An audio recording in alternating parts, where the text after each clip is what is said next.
জঙ্গলের উপর দিয়ে মনে যাচ্ছি মনে হয়। এরকম ভাবে কি করে আমি আসবো তাই ভাবছি। আমার ডেস্টিনেশনটা দেখবে? দেখো তোমরা সব ডেস্টিনেশনটা দেখো। রাস্তাটা দেখেছো?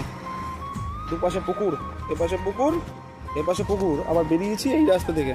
মানে একটা ভালোভাবে একটা ট্রলি ভ্যান যেতে পারে না, সেখান থেকে গাড়িটা ঢুকিয়ে এখন এইখানটা মালখালি করবো, আবার এইখানটাই গাড়ি ঘুরিয়ে পুরো ঘুরিয়ে আবার সোজা ওইদিকে। তো বন্ধুরা, এখন আমরা গাড়িটাকে এখানে পার্কিং করেছি।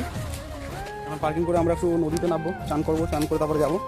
তো জানি না জায়গাটা কেমন, তো তোমাদের দেখাচ্ছি। দেখো এরকম ভিউজ টাকা দিয়েও দেখানো যাবে না।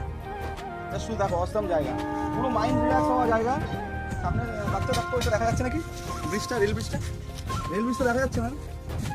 রেল ব্রিজ দেখা যাচ্ছে। খুব সুন্দর করবো এরকম ইচ্ছা আছে। দেখি এখন যতক্ষণ লোক না আসে ততক্ষণ বলতে পারছি না কী হবে।